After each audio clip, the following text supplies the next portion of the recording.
Hello everyone. So today we are starting a new series for the students of BCom first year.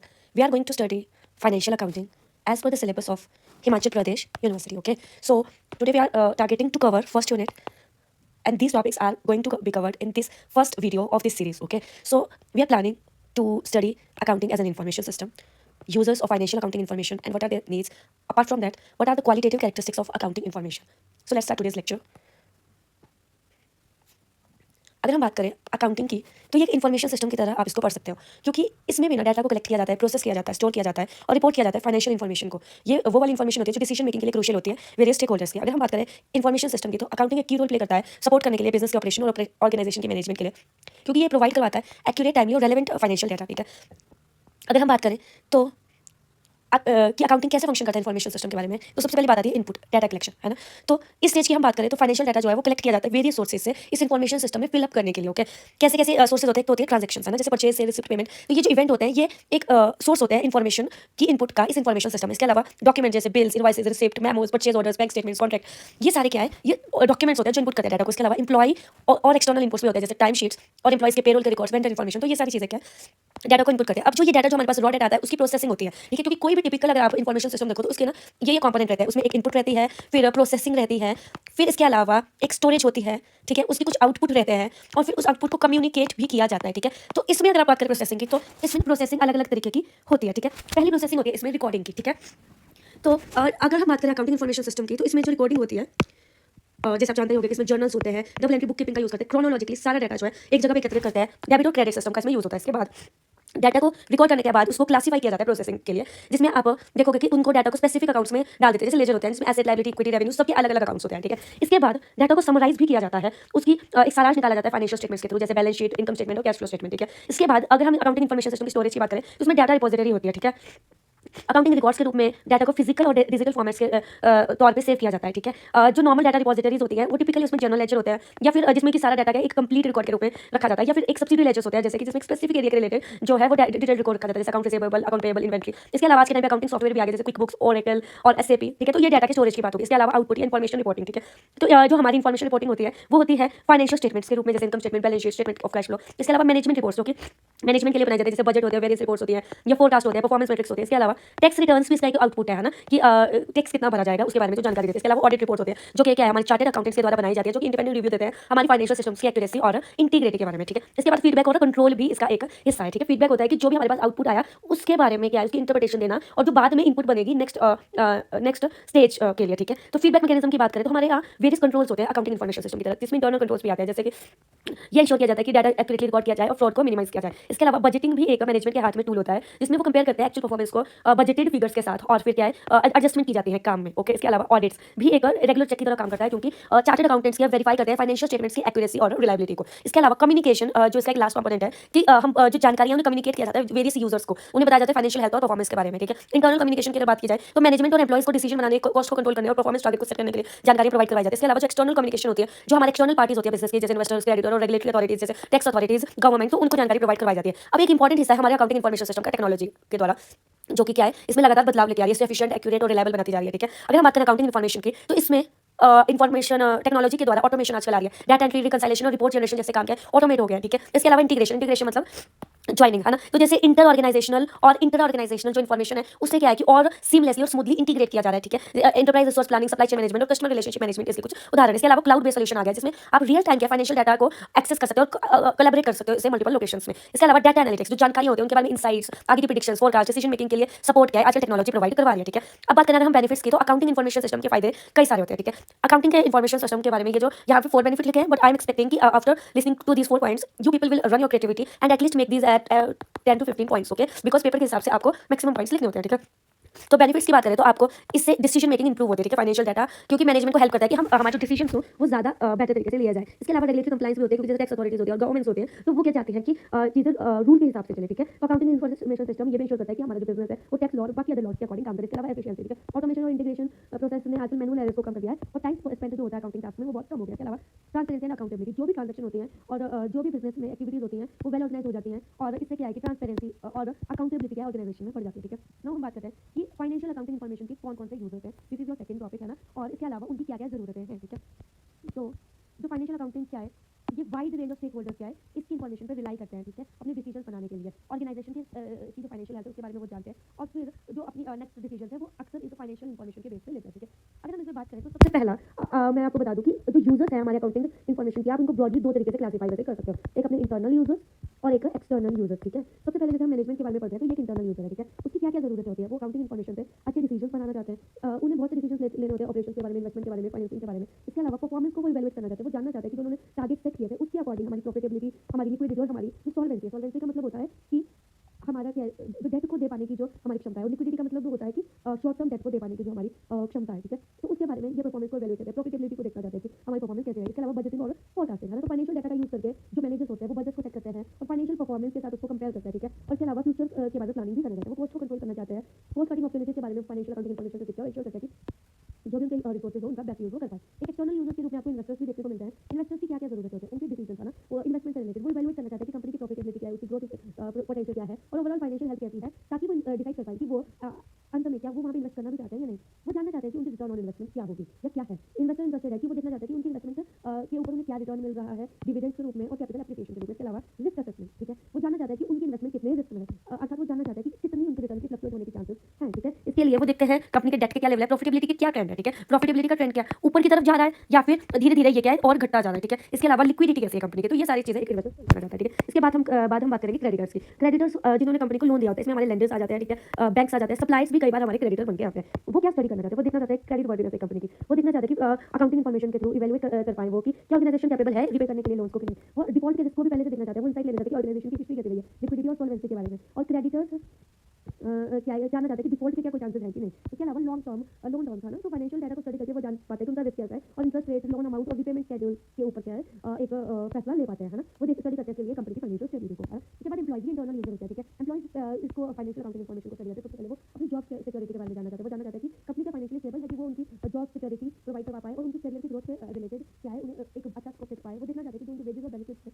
क्या वो company की profitability को reflect कर रहे हैं और क्या कंपनी मेंटेन इंप्रूव कर रही है, कर पाएगी उनकी सैलरी को, बोनस को और बेनिफिट्स को। वो प्रॉफिट शेयरिंग पे भी नजर रखते हैं, वो जानना चाहते हैं कि जब उनका इस हार्ड वर्क को के लिए क्या कंपनी ने प्रॉपर शेयर ऑफ प्रॉफिट दे रही है कि नहीं। वो यूज करते हैं फाइनेंशियल डेटा को अंडरस्टैंड करने के लिए कि कंपनी क्या कैसा परफॉर्म कर रही है फाइनेंशियली। इसके अलावा गवर्नमेंट और रेगुलेटर्स की नजर भी होती है अकाउंटिंग इन्फॉर्मेशन सिस्टम पे, बिकॉज वो अकाउंटिंग इन्फॉर्मेशन के थ्रू अपने टैक्सेशन के रिलेटेड क्या डिसीजन लेना चाहते हैं। वो देखना चाहते हैं कि कंपनी की अपनी टैक्स लायबिलिटीज को अच्छी तरह से निभा पा रही है कि नहीं और एप्रोप्रिएट टैक्सेस पे कर रही है या नहीं। इसके अलावा वो रेगुलेटरी कंप्लायंस भी चाहते हैं, रेगुलेटर जैसे सभी हो गया फाइनेंशियल स्टेटमेंट को स्टडी करके इंश्योर करते हैं कि कंपनी के अकाउंटिंग स्टैंडर्ड्स को और रेगुलेटरी रूल्स के अकॉर्डिंग अपनी क्या है फाइनेंशियल डाटा को डिस्क्लोज कर दिया या नहीं, फाइनेंशियल रिपोर्टिंग कर दिया या नहीं। इसके अलावा इकोनॉमिक एनालिसिस, गवर्नमेंट के एग्रीगेट लेवल पे फाइनेंशियल डाटा को स्टडी करते हैं ताकि वो पब्लिक पॉलिसीज बना पाए और स्टडी कर पाए, असेस कर पाए कि कैसी हेल्थ है हमारी इकोनॉमी की। इसके अलावा और भी शेयर होल्डर्स होते हैं जो कंपनी के ओनर्स होते हैं, ठीक है, इंटरनल यूजर्स होते हैं, उनकी जरूरत क्या है फाइनेंशियल परफॉर्मेंस को देखना चाहते हैं कि जो उनकी इन्वेस्टमेंट है वो सफिशिएंट रिटर्न मिल पा रहा है कि नहीं, डिविडेंड्स और स्टॉक प्राइस के थ्रू। इसके अलावा डिविडेंड्स वो जानना चाहते हैं कि कंपनी क्या प्रॉफिट को जनरेट करने में कैपेबल है कि नहीं और डिविडेंड्स दे पाने के काबिल है या नहीं। इसके अलावा वो कॉर्पोरेट गवर्नेंस को भी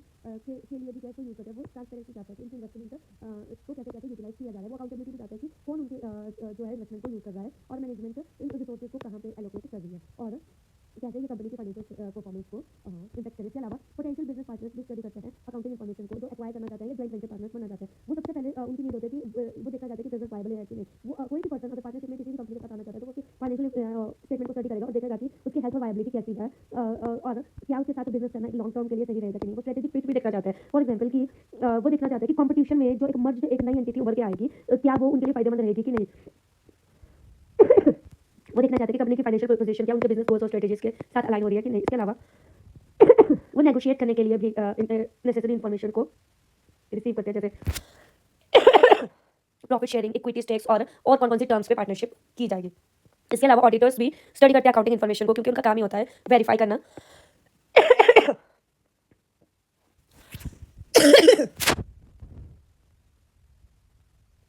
ऑडिटर्स यूज करते हैं फाइनेंशियल अकाउंटिंग इन्फॉर्मेशन को वेरीफाई करने के लिए एक्यूरेसी और फाइनेंशियल स्टेटमेंट्स की और इंश्योर करने के लिए कि कंपनी के सारे अकाउंटिंग स्टैंडर्ड्स कंप्लाई करें। इसके अलावा ऑडिट की एविडेंस, वो ऑडिट अकाउंटिंग रिकॉर्ड और फाइनेंशियल स्टेटमेंट्स को और इंटरनल कंट्रोल्स को के थ्रू क्या एक ओपिनियन बनाना चाहते हैं कि फाइनेंशियल स्टेटमेंट्स फेयर है या नहीं है। इसके अलावा एनालिटिक्स, जैसे फाइनेंशियल एनालिटिक्स और स्टॉक एनालिटिक्स, जो स्टॉक मार्केट में बैठ के एक कंपनी की वैल्यू को स्टडी करता है सो दैट कि वो एडवाइस कर पाए या खुद से डिसीजन ले पाए कि उन्हें इन्वेस्ट करना चाहिए उस कंपनी में या नहीं। वो स्टडी करते हैं, उन्हें चाहिए होते हैं फाइनेंशियल रेशियो, जैसे कि की परफॉर्मेंस इंडिकेटर्स और earning per share, price to earning ratios, return on asset, तो ऐसी इन्फॉर्मेशन। इसके अलावा फोरकास्ट, जो स्टॉक मार्केट के एनालिस्ट होते हैं वो फोरकास्ट करना चाहते हैं कि कंपनी फ्यूचर में कैसा परफॉर्म करेगी फाइनेंशियल ट्रेंड के बेसिस पे। इसके अलावा वो रिकमेंडेशन देते हैं बाकी इन्वेस्टर्स को भी फाइनेंशियल डेटा और एनालिटिक्स के बेसिस पे कि उन्हें शेयर को बाय करना चाहिए, होल्ड करना चाहिए या सेल करना चाहिए। जो हमारा सेकंड लास्ट स्टेक होल्डर्स है जो जानकारी चाहते हैं वो है कस्टमर्स। कस्टमर की जरूरत होती है बिजनेस कंटिन्यूटी, जैसे कि मैं एक रॉ मटेरियल सप्लायर की फाइनेंशियल हेल्थ स्टडी करना चाहती हूँ, मैं उस पर डिपेंड हूँ कि क्या वो मुझे लॉन्ग टर्म तक अपना माल सप्लाई कर पाएगा कि नहीं, अदरवाइज क्या मैं उसके ऊपर डिपेंडेंट हो सकती हूँ अपने रॉ मटेरियल के लिए कि नहीं, लॉन्ग टर्म की स्टेबिलिटी को स्टडी करूँगी। इसके अलावा क्वालिटी एश्योरेंस, कस्टमर्स जो डील करते हैं लॉन्ग टर्म कॉन्ट्रैक्ट्स और वारंटीज में वो अश्योर होना चाहते हैं कि क्या कंपनी फाइनेंशियली वायबल भी है, कि वो अपनी कमिटमेंट्स को, अपनी वारंटीज को क्या है ऑनर कर पाएगी या नहीं। इसके अलावा सप्लायर और वेंडर्स, ठीक है, तो सप्लायर्स भी देखना चाहते हैं। पहली बात तो क्रेडिट वर्थिनेस, सप्लायर्स चेक करना चाहते हैं कि अगर वो मुझे माल उधार पे आज देंगे तो क्या कल मैं मेरी फाइनेंशियल हेल्थ इतनी स्टेबल है कि मैं अपनी फ्यूचर की ऑब्लिगेशंस को पे कर पाऊँ। उसके अलावा पेमेंट हिस्ट्री, ठीक है, तो जो क्रेडिटर्स है वो जानना चाहते हैं कि मेरी पेमेंट हिस्ट्री कैसी रही है और क्रेडिटर्स के साथ, क्या मैं टाइम पे अपने क्रेडिट्स को पे करती हूँ या नहीं। इसके अलावा स्ट्रॉन्ग सप्लाई रिलेशनशिप मैं मेंटेन रखती हूँ या नहीं। अब जो हमारा लास्ट टॉपिक है जो हम इस वीडियो में स्टडी करेंगे वो हम है क्वालिटेटिव कैरेक्टरिस्टिक्स हमारी अकाउंटिंग इन्फॉर्मेशन की। इसका मतलब होता है कि कौन कौन से ऐसे एट्रीब्यूट्स है जो फाइनेंशियल इन्फॉर्मेशन को यूजफुल बनाते हैं यूजर्स के लिए। ये वो कैरेक्टरिस्टिक्स है जो इंश्योर करती है फाइनेंशियल स्टेटमेंट क्या वो एक्यूरेटली रिफ्लेक्ट करती है इकोनॉमिक रियलिटी एक ऑर्गेनाइजेशन की, और क्या वो प्रोवाइड करती है रेलेवेंट और रिलायबल डाटा यूजर्स को, जैसे इन्वेस्टर्स, क्रेडिटर्स, मैनेजमेंट, ठीक है। अगर जो इंटरनेशनल फाइनेंशियल रिपोर्टिंग स्टैंडर्ड्स और जनरली एक्सेप्टेड अकाउंटिंग प्रिंसिपल्स है वो हाईलाइट करते हैं ये वाली क्वालिटी कैरेक्टरिस्टिक्स एक अकाउंटिंग इन्फॉर्मेशन की, ठीक है। तो अकाउंटिंग इन्फॉर्मेशन में कौन कौन सी क्वालिटीज होनी चाहिए इसको हम इस टॉपिक में इलाबोरेट करेंगे। पहली बात है रेलेवेंस। रेलेवेंस का मतलब होता है कि जो अकाउंटिंग की इन्फॉर्मेशन है वो सिग्निफिकेंट हो और हेल्पफुल हो डिसीजन मेकिंग के लिए, ठीक है। इसका मतलब है फाइनेंशियल इन्फॉर्मेशन कैपेबल होनी चाहिए इन्फ्लुएंस करने के लिए डिसीजन मेकिंग प्रोसेस यूजर्स की। रेलेवेंट इन्फॉर्मेशन वो वाली इन्फॉर्मेशन होती है जो हेल्पफुल होती है प्रेडिक्शन बनाने के लिए फ्यूचर इवेंट्स को और कंफर्म करने के लिए पास्ट की वैल्यूएशंस को, ठीक है। तो अगर हम बात करें रेलेवेंस की तो इसमें ये कंपोनेंट्स आते हैं। पहली बात तो उसमें प्रेडिक्टिव वैल्यू होनी चाहिए, वो हेल्प करनी चाहिए प्रेडिक्ट करने के लिए फ्यूचर आउटकम्स को। इसके अलावा कंफर्मेटरी वैल्यू भी इसमें होनी चाहिए कि जो हमारे पास इन्फॉर्मेशन प्रोवाइड करवाई जाए वो यूजर्स क्या कंफर्म कर पाए, करेक्ट कर पाए जो उनकी प्रायर इवैल्यूएशंस है, जैसे कि एक्चुअल परफॉर्मेंस क्या है वो कंपेयर कर पाए उसे प्रोजेक्टेड रिजल्ट्स के साथ। इसके अलावा मटेरियलिटी यानी चीजें उतनी डिटेल्ड होनी चाहिए जितनी की नीडेड है। हालांकि जो सिग्निफिकेंस है एक आइटम की और ट्रांजैक्शन की, जैसे कि जो है वो माइनर मिस्टेक काउंट नहीं की जाती है, ये इसका मतलब होता है। जो मटेरियल और यूजफुल इन्फॉर्मेशन है वही होती है। फॉर एग्जांपल कि अगर 10-20 की जो रुपए की जो छोटी मोटी रकम है वो वाली इन्फॉर्मेशन प्रोवाइड करवा के जो जरूरी इन्फॉर्मेशन है जो कि उनके डिसीजन मेकिंग के लिए उन्हें टाइम पे मिलनी चाहिए तो वो ये प्रोवाइड करवाए। इसके अलावा फेथफुल रिप्रेजेंटेशन, ओके, रिलायबिलिटी यानी कि जो अकाउंटिंग इन्फॉर्मेशन है उसमें ऐसे कैरेक्टरिस्टिक्स होनी चाहिए कि जो फाइनेंशियल रिपोर्टिंग फाइनेंशियल इन्फॉर्मेशन को यूज कर रहा है पर्सन वो उस पर डिपेंड हो सके, ठीक है। ये फेथफुल होनी चाहिए, एक अच्छे से डिस्क्लोज करनी चाहिए जो भी तथ्य है उनको, हालांकि ये कंप्लीट होनी चाहिए, न्यूट्रल होनी चाहिए और फ्री होनी चाहिए एरर्स के। कंप्लीट का मतलब ये है कि जो फाइनेंशियल स्टेटमेंट है वो एक कंप्लीट फुल पिक्चर है, यानी जितने भी बिजनेस की इंपॉर्टेंट ट्रांजेक्शन है उनके बारे में ये जानकारी दे। इसके अलावा न्यूट्रलिटी मतलब कि इसमें कोई बायस नहीं होना चाहिए, as it is information provide करवाई जानी चाहिए। इसके अलावा फ्रीडम फ्रॉम एरर, उसमें कोई भी गलती नहीं होनी चाहिए और जो मिस्टेक्स है वो मिनिमाइज होनी चाहिए, चीजें एक्यूरेट और प्रिसाइज होनी चाहिए। इसके अलावा कंपैरेटिबिलिटी, तो अकाउंटिंग इन्फॉर्मेशन में ऐसे गुण होने चाहिए कि आप इसे और ऑर्गेनाइजेशन के साथ और इंडस्ट्रीज के साथ क्या है इसे कंपेयर कर पाए, ठीक है। या एसेंशियल यूजर्स के लिए ताकि वो ट्रेंड्स को इवैल्यूएट कर पाए और परफॉर्मेंस और फाइनेंशियल हेल्थ को स्टडी कर पाए, ठीक है। अगर हम बात करें कंपैरेटिबिलिटी में तो इसमें कंसिस्टेंसी होनी चाहिए, यानी जो अकाउंटिंग मेथड्स है वो साल दर साल क्या है वो बदलने नहीं चाहिए, सो दैट कि विद टाइम क्या है हम कंपेयर कर पाए, जैसे पिछले साल कैसी परफॉर्मेंस है उससे पिछले साल कैसी परफॉर्मेंस है, क्योंकि अगर अकाउंटिंग पॉलिसीज बदलती रहती है तो ये कंपैरिजन कर पाना पॉसिबल नहीं है। और अगर ये किसी स्थिति में बदला भी जाता है तो एक प्रॉपर डिस्क्लोजर जो है वो प्रोवाइड करवाया जाना चाहिए। इसके अलावा कंसिस्टेंसी होनी चाहिए अक्रॉस एंटिटीज, यानी अकाउंटिंग स्टैंडर्ड्स के अकॉर्डिंग होना चाहिए ताकि जो सिमिलर कंपनीज हैं उनके साथ क्या है कंपैरिजन बिठाया जा सके, एक कंपैरेटिव से रिजल्ट प्राप्त किया जा सके कि क्या कंपनी की जो प्रॉफिटेबिलिटी परफॉर्मेंस है वो अप टू द मार्क है या नहीं। इसके अलावा जो अकाउंटिंग इन्फॉर्मेशन है वो वेरीफाइबल भी होनी चाहिए। वेरीफाइबिलिटी का मतलब है कि जो है वो डिफरेंट नॉलेजेबल होनी चाहिए और उसे क्या है कि उसे रीचेक किया जा सके, ऐसी इन्फॉर्मेशन होनी चाहिए, ठीक है। इसमें ना एविडेंस और सपोर्ट सबसे पहले बात आती है कि जैसे इनवाइसेस और रिसिप्ट्स और वाउचर्स वगैरह होते हैं तो वो उस पर अकाउंटिंग इन्फॉर्मेशन बेस्ड होनी चाहिए, ठीक है, ताकि उस वो क्या है कि बातें मनगढ़ंत और एस्टिमेट्स के बेसिस पर ना होकर फैक्ट पे बेस्ड होनी चाहिए। इसके अलावा ऑडिटेबल भी होनी चाहिए।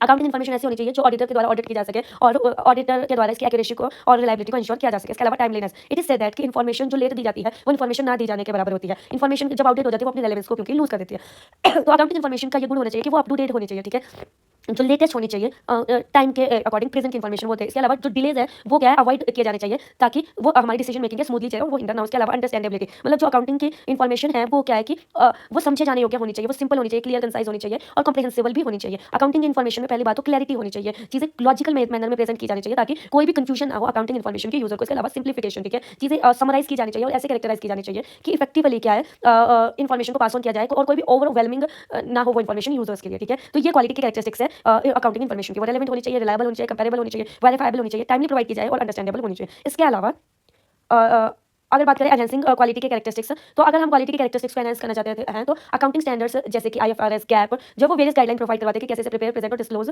किया जाए। ठीक है, जैसे आईएफआरएस क्या है, उसके स्टैंडर्ड क्या है, हाई क्वालिटी ट्रांसपेरेंट इन्फॉर्मेशन को क्या है प्रमोट करते हैं। इसके अलावा गैप होता है जो अकाउंटिंग स्टैंडर्ड्स हैं यूनाइटेड स्टेट्स और हमारे देश में भी फॉलो होते हैं, ये कंसिस्टेंसी और कंपैरेटिबिलिटी को बढ़ावा देता है। ठीक है, तो अगर हम क्वालिटी कैरेक्टरिस्टिक्स को एनहेंस करना चाहते हैं तो अकाउंटिंग स्टैंडर्ड्स का यूज किया जाना चाहिए। So that's about today's topic. In next video of this series, I will be providing you notes about functions, advantages, limitations of accounting apart from branches of accounting and basis of accounting.